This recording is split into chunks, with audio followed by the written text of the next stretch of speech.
Daniel Okoye was 28 years old and had built towers that touched the sky, yet had never built a bridge to another heart.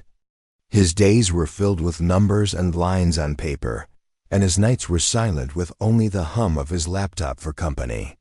People called him brilliant, but behind his sharp suits he carried a loneliness he never admitted.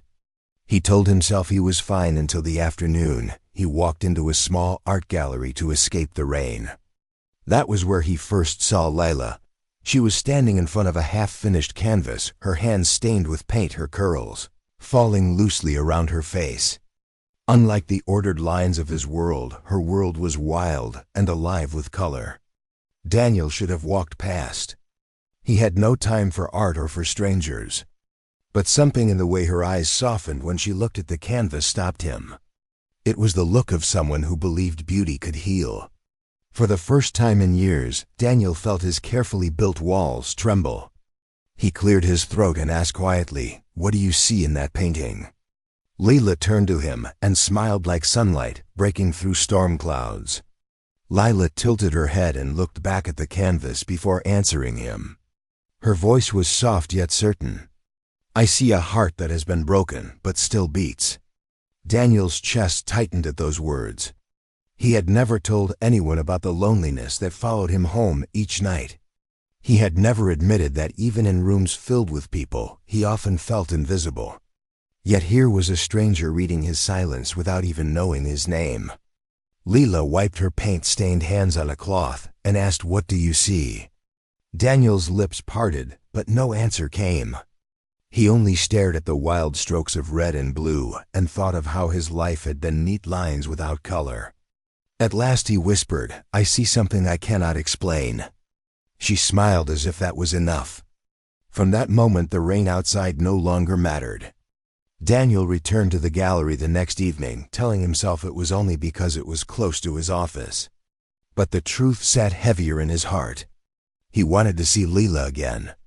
She was there leaning over another canvas, her dress speckled with paint.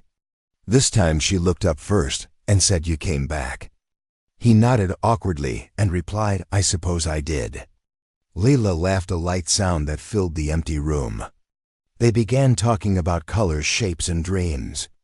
Daniel admitted he had never painted anything in his life.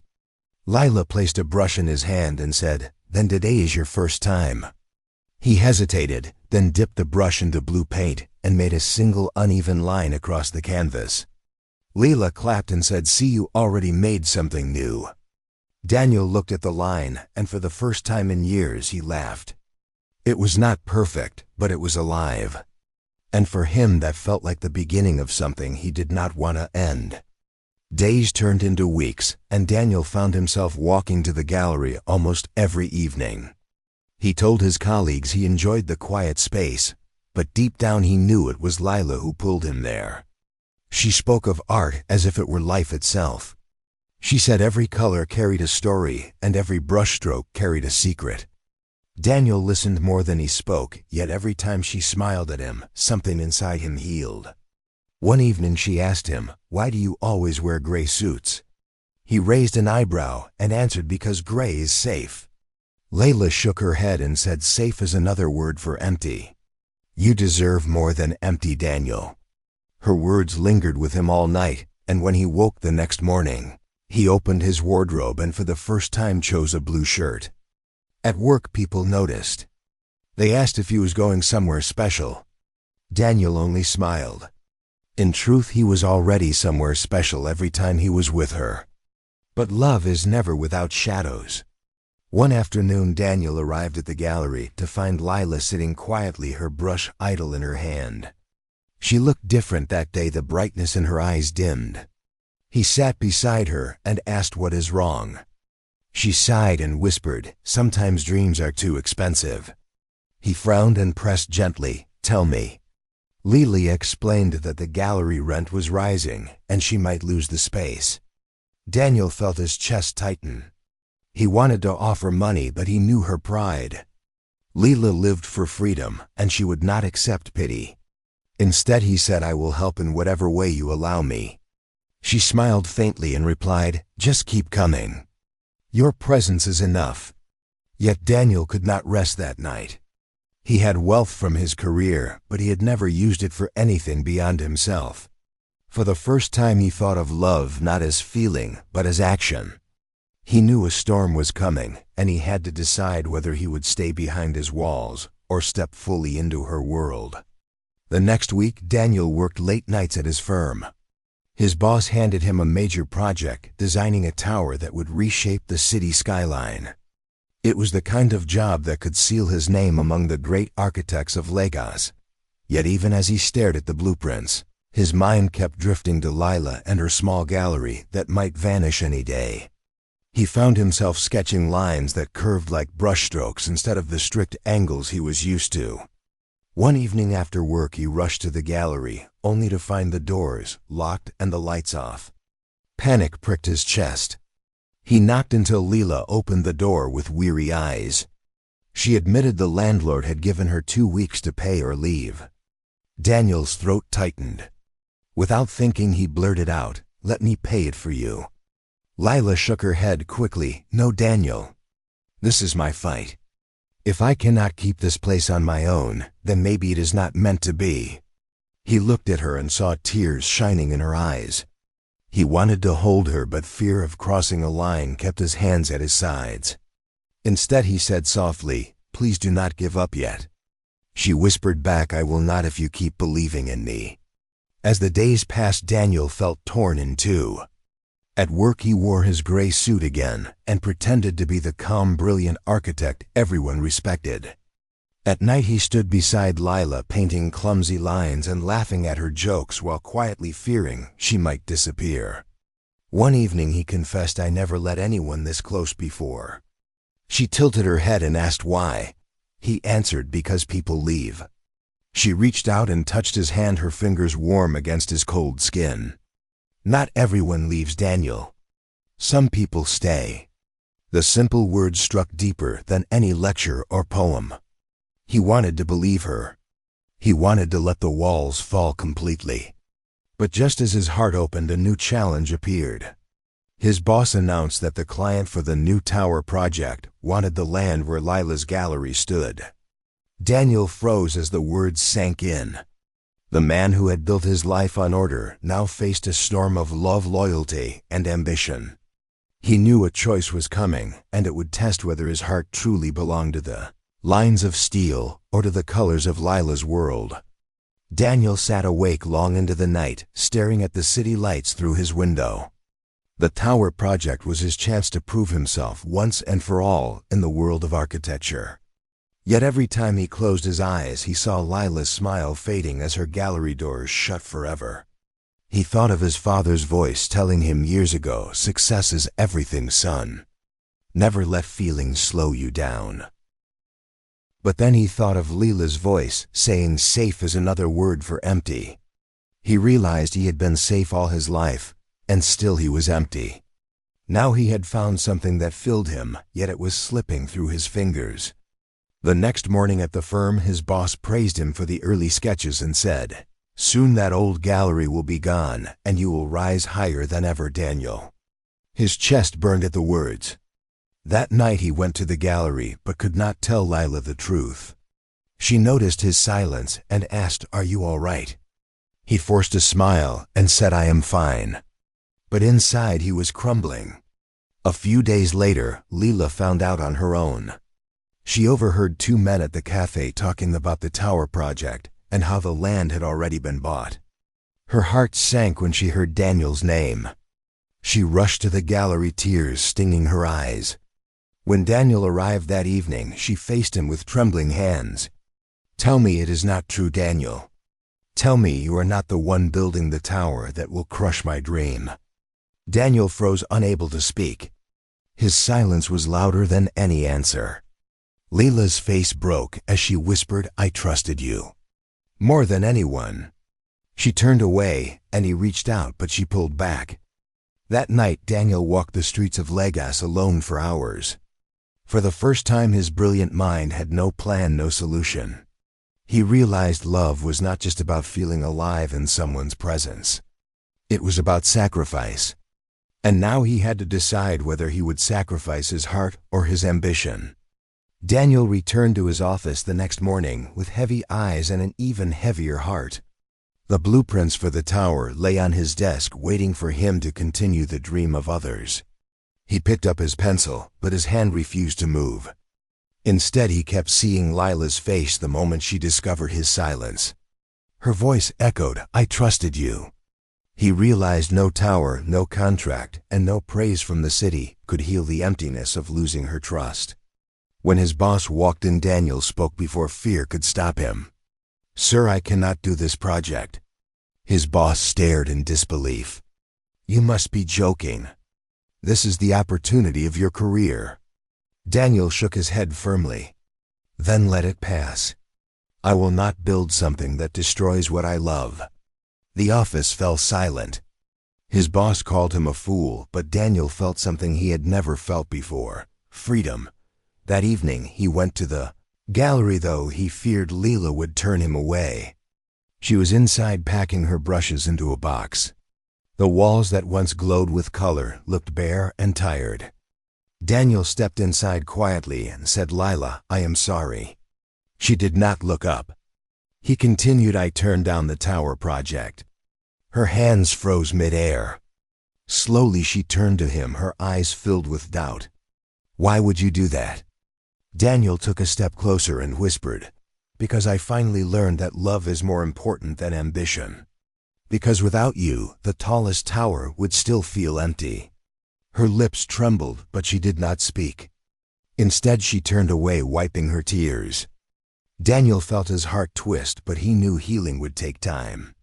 Days passed with no word from Lila. Daniel went back to his sketches, but this time he drew buildings shaped like wings, bridges that curved like rivers, and homes filled with light. For the first time, he designed not for wealth, but for people. Then one Saturday morning, he received a call from the gallery landlord saying, "Someone has just paid your rent in full." Confused, Daniel rushed over. Inside the gallery, Lila stood with a letter in her hand. She explained that a stranger who admired her work had bought several of her paintings and given her enough money to keep the gallery alive. She looked at Daniel, and for the first time in weeks there was light in her eyes. "You chose me over the tower," she whispered. He nodded. "Always." She stepped closer and finally let him hold her. In that embrace, Daniel knew the greatest design of his life was not a building, but the love he had found with her. For a while, life seemed brighter than ever. Daniel spent his evenings at the gallery helping Lila paint walls and arrange canvases for a new exhibition. He was clumsy with a brush, but she laughed and said, "Even your mistakes have charm." They shared late dinners of jollof rice on the gallery floor and spoke of dreams they had never told anyone else. Daniel told her he wanted to design schools in villages where children still learned under trees. Lila told him she wanted to paint murals in hospitals so sick children could see hope on the walls. Their bond grew deeper, not through grand gestures, but through the small, quiet moments of honesty. Yet beneath the joy, Daniel worried. His decision to abandon the tower project had angered his boss and left whispers in the industry. Some colleagues said he had ruined his career. Daniel tried to ignore it, but he knew another storm was waiting. The storm arrived when Daniel's firm called a meeting with the city council. His boss accused him of sabotaging the project and tried to pin the blame for delays on him. Daniel defended himself calmly, but he knew the damage was done. By the end of the week, he was asked to resign. He packed his desk with steady hands, but inside fear gnawed at him. Architecture was not just his career, it was his identity. Without it, who was he? That night he walked to the gallery with heavy steps. Layla noticed his silence and asked what happened. He tried to hide the truth, but she saw through him.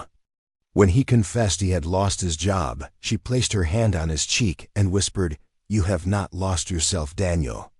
You are more than a title. You are the man who chose love over power." Tears burned in his eyes at her words. Though he felt broken, Daniel soon found a new kind of strength. He began freelancing, designing small homes and community centers. The pay was little, but the work touched lives. Villagers who once slept under leaking roofs now had solid walls because of his designs. Children who once studied in dust now sat in bright classrooms.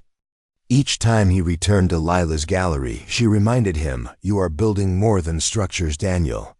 You are building hope." One evening after a long day, he found Lila painting a huge canvas of a sunrise. When he asked what it was, she smiled and said, "This is us. No matter how dark the night, the sun always returns." Daniel pulled her close and whispered, "Then I will never fear the night again." At that moment, he knew his love for her was not just a chapter. It was the story of his life. Months later, Lila was invited to showcase her art in a prestigious exhibition in Johannesburg. It was her biggest opportunity yet, and she was both thrilled and afraid. Daniel encouraged her, saying, "Your art deserves the world." She smiled but confessed, "I am scared. What if they laugh at me? What if they say I am not good enough?" Daniel held her hands tightly and whispered, "Then let them laugh. I will still be the first to clap." His words gave her courage, and she agreed to go. But as the date drew near, Daniel received news that shook him.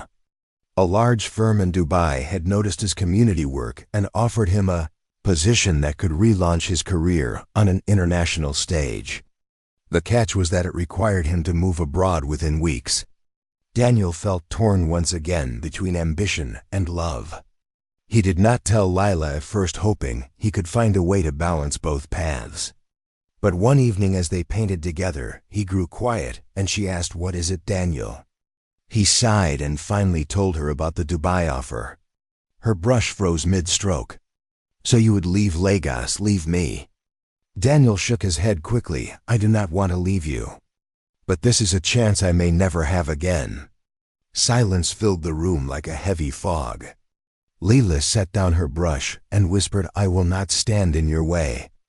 If you must go, then go. But do not ask me to wait if your heart is unsure." Her words pierced him deeply.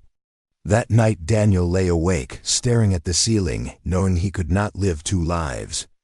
He had to choose.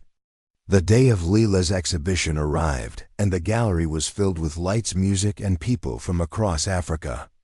Daniel stood at the back watching her move gracefully between admirers. She looked radiant, more alive than ever. As she unveiled her sunrise painting, the crowd gasped and applauded.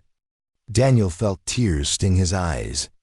In that moment, he knew the truth. He could design towers anywhere in the world, but he could only find home in her presence. When the applause died, he walked to the stage, his voice steady but loud enough for all to hear. "Lila, I cannot take the Dubai job. My greatest work is here with you." The crowd turned in surprise. Lila's eyes filled with tears as Daniel took her hand. "You are my heart. You are my forever. Will you share this life with me?" The hall erupted with cheers as Lila whispered through her tears, "Yes, Daniel, yes." From that night forward, Daniel and Lila were inseparable. Their love was no longer tested by distance or secrets.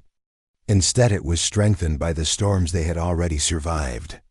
Daniel began designing a cultural center that combined art and architecture, a place where children could learn, paint, and dream under one roof.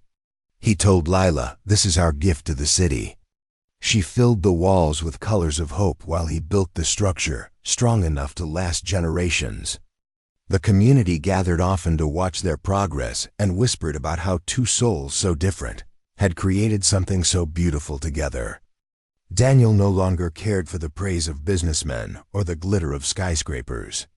His greatest pride was standing beside Lila, covered in dust and paint, building a dream with his own hands. One evening under the glow of lanterns at the nearly finished center, Daniel led Lila to the rooftop. The city lights stretched below them like stars scattered across the earth. He dropped to one knee, his voice trembling but his heart steady. "Lila, from the day I met you, I was a man of gray walls and empty nights. You gave me color. You gave me love. Will you marry me?" Layla gasped as tears rolled down her cheeks. She whispered, "Yes, Daniel, yes," 1,000 times. He slipped a simple gold ring on her finger, and the crowd below cheered when they saw her leap into his arms. For Daniel, the moment felt more powerful than any award, any tower, any contract. He had found the one thing that truly mattered. Their wedding was simple yet filled with joy. Friends, family, and even children from the villages Daniel had helped gathered to celebrate. Leela walked down the aisle with paint still faintly stained on her fingers, and Daniel waited with eyes that held nothing but devotion. When they exchanged vows, Daniel promised, "I will never build anything higher than the love I hold for you." Leela promised, "I will never paint anything brighter than the life we create together." Years later, their cultural center stood as a beacon in Lagos, filled with art, laughter, and hope. People said Daniel was a genius architect and Leela a gifted painter. But those who knew them best said their greatest masterpiece was the love they built hand in hand.